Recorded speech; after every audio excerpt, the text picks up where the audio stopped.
ಏನಾಯಿತು ಅಂದರೆ ವುಡ್ಲ್ಯಾಂಡ್ ಹೋಟೆಲಿಂದ ವಾಟಾಳ್ ನಾಗರಾಜ್ ಮತ್ತು ನಾವೆಲ್ಲ ಊಟ ಮಾಡಿ ಕಾರಲ್ಲಿ ಕಾರ್ಪೊರೇಷನ್ ಕಡೆ ಬರ್ತಾ ಇದ್ವಿ. ವಾಟಾಳ್ ಕಾರ್ಪೊರೇಷನ್ ಕಡೆ ಬರ್ತಾ ಇರ್ಬೇಕಾದ್ರೆ ಟ್ರಾಫಿಕ್ ಪೊಲೀಸ್ ಕೈ ಹಾಕಿ ವಾಟಾಳ್ ಕಾರನ್ನು ನಿಲ್ಲಿಸ್ಬಿಟ್ರು.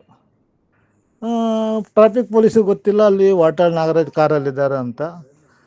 ಕಾರ್ ನಿಲ್ಸಿದಂಗೆ ವಾಟಾಳ್ ನೋಡ್ಕೊಂಡು ನಮಸ್ಕಾರ ಸರ್ ಅಂತ ಅಂದರು. ಯಾಕ್ರಿ ಕಾರ್ ನಿಲ್ಸಿದ್ರಿ ಅಂತೆಲ್ಲ. ಯಾಕಿಲ್ಲ ಸರ್ ನಿಮ್ದೊಂದು ಫೋಟೋ ತಗೊಳ್ಬೇಕಾಗಿತ್ತು ಅದಕ್ಕೆ ನಿಲ್ಲಿಸಿದ್ದೆ ಅಂತ ಆ ಟ್ರಾಫಿಕ್ ಪೊಲೀಸ್ ಏನೋ ಒಂದು ಸಬೂಬು ಹೇಳ್ದ. ಏನು ರೀ ಟ್ರಾಫಿಕ್ ಜಾಮಲ್ಲಿ ಹೆಂಗೆ ರೀ ಫೋಟೋ ತಗೊಳ್ತೀರಿ ಅಂತ. ಅದು ಗೊತ್ತಿಲ್ಲ ಇದು ವಾಟಾಳ್ ನಾಗರಾಜ್ ಇದ್ದ ಕಾರ್ ಅಂತ. ಅವನು ಟ್ರಾಫಿಕ್ ಪೊಲೀಸ್ ಕೇಸ್ ಹಾಕ್ಬೇಕಂತ ವಾಟಾಳ್ ನಾಗರಾಜ್ ಕಾರ್ ನಿಲ್ಲಿಸಿದ. ನಂತರ ನೋಡ್ರೆ ಕಾರಲ್ಲಿದ್ದರು ವಾಟಾಳ್ ಅಂತ ಗೊತ್ತಿದ್ದಂಗೆ ನಮ್ಗೆ ಶಾಕ್ ಆಗೋಯ್ತು. ಸರ್ ನಮಸ್ಕಾರ ಅಂತ ಅಂದ. ವಾಟಾಳ್ ಕೇಳಿದ್ರು ಯಾಕ್ರಿ ನಿಲ್ಲಿಸಿದ್ರಿ ಅಂದರೆ ಇಲ್ಲ ಸರ್ ನಿಮ್ಮ ಜೊತೆ ಒಂದು ಫೋಟೋ ತೆಗೆಸ್ಕೊಳ್ಬೇಕು ಅಂತ.